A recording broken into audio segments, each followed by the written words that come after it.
vamos fazer contato com o jornalista André Rossi, direto de Tóquio. Boa noite, André. Vamos ver para vocês aí, Glau. Como é que tá o tempo por aí?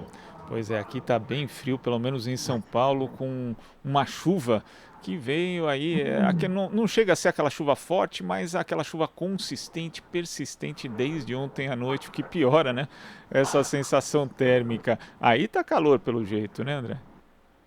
Aqui muito calor, né? Eu tô aqui de casaco porque eu tô dentro de uma sala de imprensas aqui do badminton, né? Daqui a pouco tem o jogo do Igor Coelho e eles colocam um ar-condicionado bem gelado, então eu sempre trago um casaco junto na bolsa. O pessoal acho que não entende muito bem, mas é necessário, viu? Eu acompanhava inclusive as competições de judô nessa madrugada nossa aqui, dia aí para vocês, e os atletas estavam suando bastante, né? Mesmo o ginásio tendo ali uma refrigeração, a temperatura externa de 30 graus não era suficiente ali, porque não é muito comum você ver os atletas daquela forma, né? Então parece que o calor está castigando todo mundo. Se castiga quem está no ar-condicionado, imagina quem faz ali o esporte ao ar livre, né, André? Exatamente, muito quente mesmo. Acho que eu não peguei um dia com menos de 30 graus por aqui, viu? Mesmo no dia do tufão, que foi ontem. E André, eu queria que você falasse primeiro aqui, dando destaque para a notícia da Simone Biles, que não vai competir no individual geral feminino. Como é que caiu essa notícia aí para as pessoas que estão acompanhando os Jogos de Tóquio?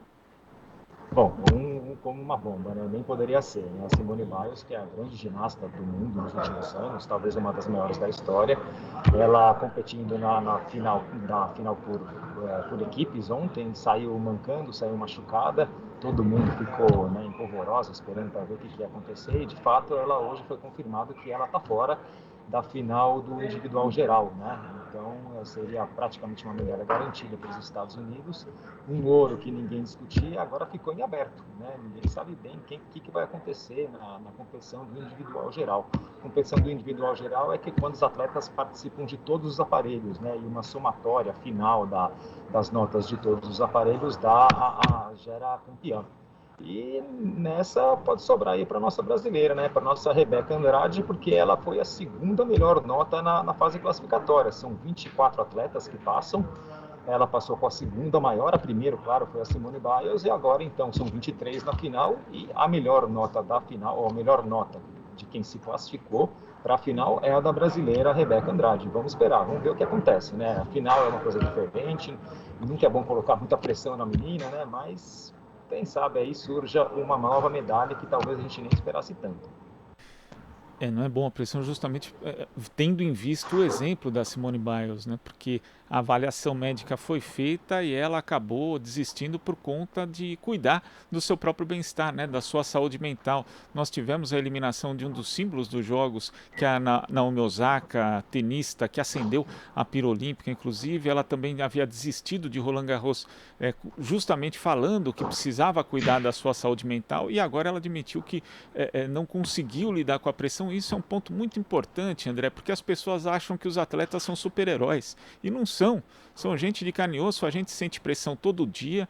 Todos nós temos que cuidar da nossa saúde mental, e isso é um problema que acaba ficando escondido porque as pessoas acham que isso é uma fraqueza se falar da questão da saúde mental, e não é, né? Ela é fundamental para qualquer pessoa, principalmente para atletas que são aí pressionados por resultados o tempo todo. Às vezes as pessoas colocam as suas próprias expectativas, né? As expectativas que tem para a sua vida, para um atleta, para um time. Então é importante que essa questão venha à tona também, André. Exato, você tocou num ponto muito importante. E quando a gente está aqui, a gente passa, quando termina a competição, e a gente vai para um espaço aqui chamado Zona Mista, que é um lugar onde a gente encontra os atletas para fazer entrevista.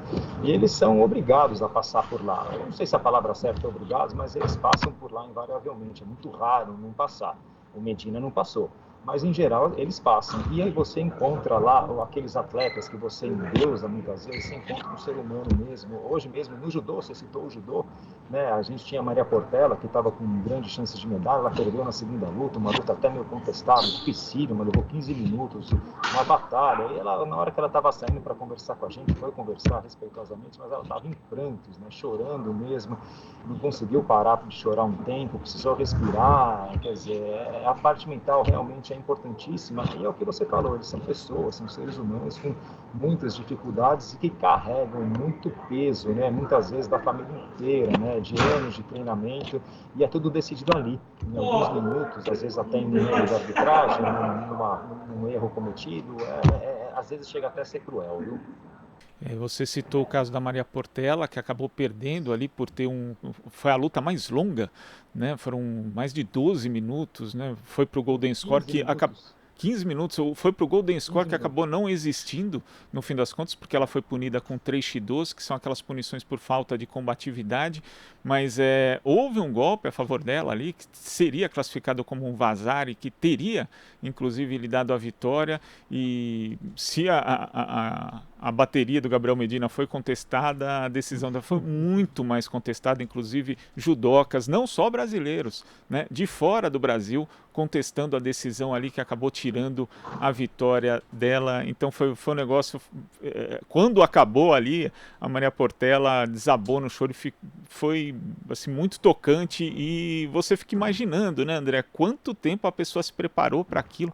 Terceira Olimpíada, ela na primeira luta resolveu de forma muito fácil e chegou ali na segunda, infelizmente aconteceu isso, né? Pois é, e vale lembrar que a Maria Portela, apesar de toda essa polêmica em relação a essa queda, a esse possível ou suposto vazare, ela não chegou lá e não reclamou da arbitragem, né? Vamos dizer assim. Ela falou que não, que não pode pensar no juiz, que se ela tivesse resolvido a luta antes, não teria nenhum tipo de problema, e ela assumiu toda a responsabilidade pela queda, né? Pela derrota. É uma atleta admirável mesmo, uma verdadeira campeã na maneira de se postar. Você lembrou bem, André, essa postura dela depois, né, não culpando a arbitragem, assumindo ali a sua responsabilidade, já se preparando, inclusive, porque ela participa da equipe brasileira que vai disputar ainda o judô por equipes. Então foi uma postura admirável, uma pessoa assim impressionante, né? Agora temos outros atletas brasileiros também, André, que estão fazendo história. O tênis feminino, a Laura Pigossi, a Luiz Stephanie, que estão nas semifinais. Eu assim fiquei muito feliz, né, quando acordei e já vi essa notícia.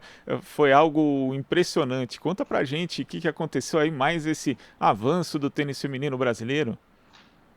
Pois é, e ganharam de virada, né? Elas pegaram uma dupla dos Estados Unidos, né? A Jéssica Pegula e a Bethany Matket-Sands, saíram perdendo, né? E depois conseguiram virar o jogo, fizeram 2-1 e estão nas quartas de final. Estão nas semifinais, desculpa. Elas vão disputar agora um lugar na grande final e de qualquer maneira vão brigar por medalha, porque se perderem vão disputar o bronze.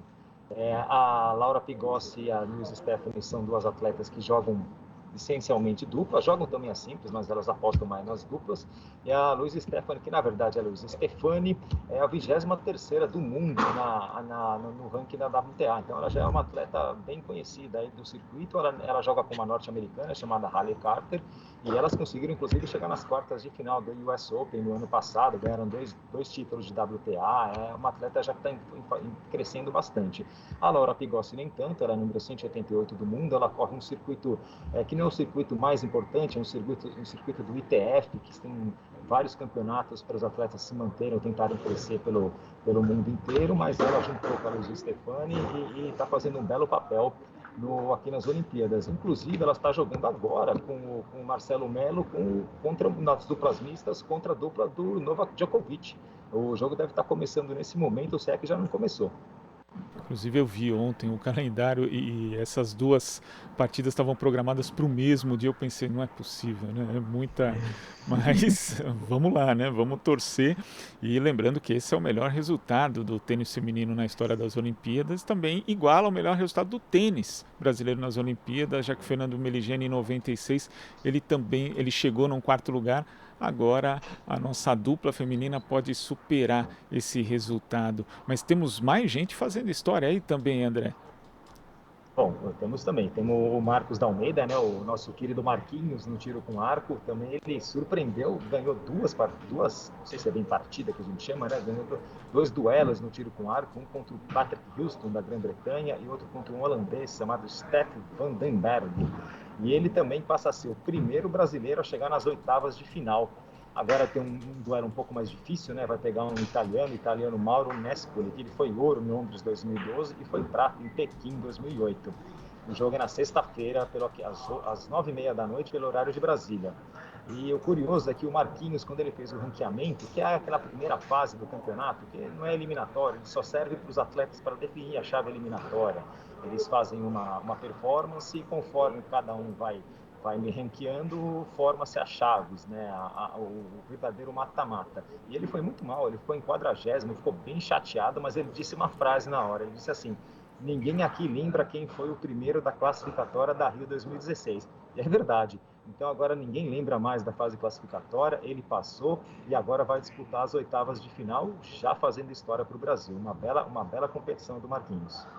E outro também que vai continuar seguindo, fazendo história, já fez, né? Mas é o Hugo Calderano, que daqui a pouco tem uma partida duríssima no tênis de mesa.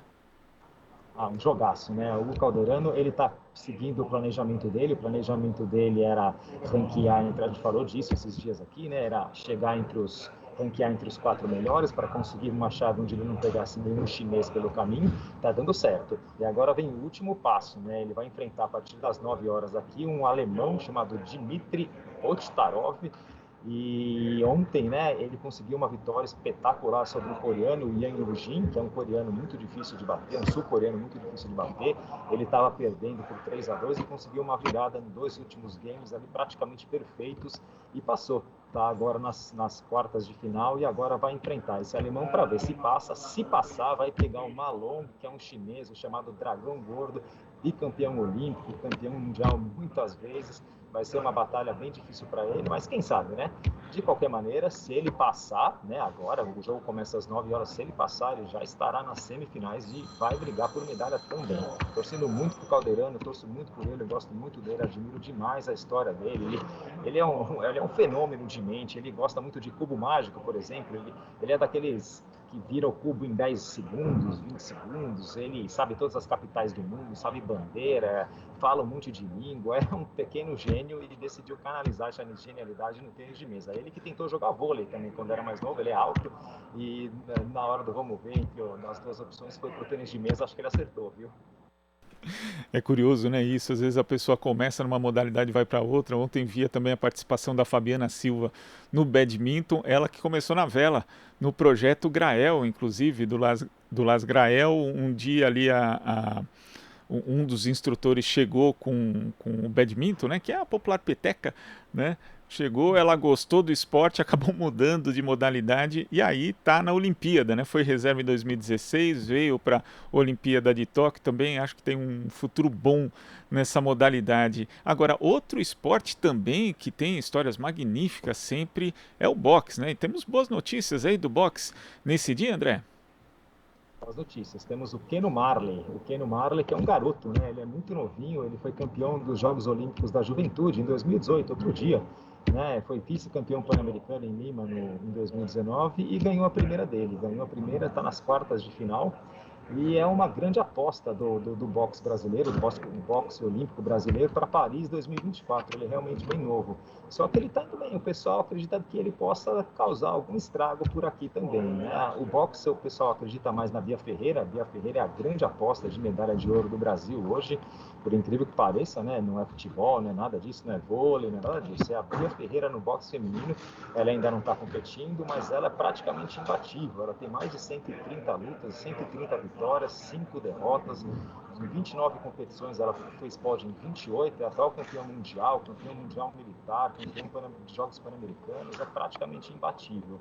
E ela espera-se, né, que ela faça a final com uma irlandesa, a Kelly Harrington. Então vamos esperar a Bia, que a final dela vai ser no último dia, no dia do encerramento. Então a gente pode fechar os Jogos Olímpicos aí com uma bela medalha de ouro.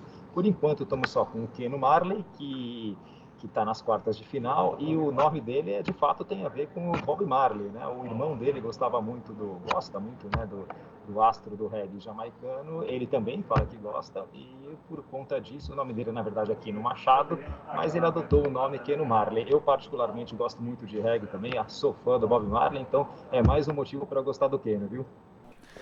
Lembrando aqui que o boxe já trouxe e traz medalhas para o Brasil desde as Olimpíadas de 2012, a Adriana Araújo, o Robson Conceição, os irmãos, o Esquiva Falcão também. Então a gente tem aí uma torcida muito grande para o boxe brasileiro e que está subindo, né? Está ascendendo. Tomara aí que firme pé nas Olimpíadas de Tóquio também. André, queria agradecer sua participação aqui no Jornal Brasil Atual e até amanhã. Eu que agradeço a vocês por me chamarem sempre e até amanhã. Conversamos aqui com o jornalista André Rossi, direto de Tóquio, no Japão. Você está ouvindo Jornal Brasil Atual. As notícias que os outros não dão.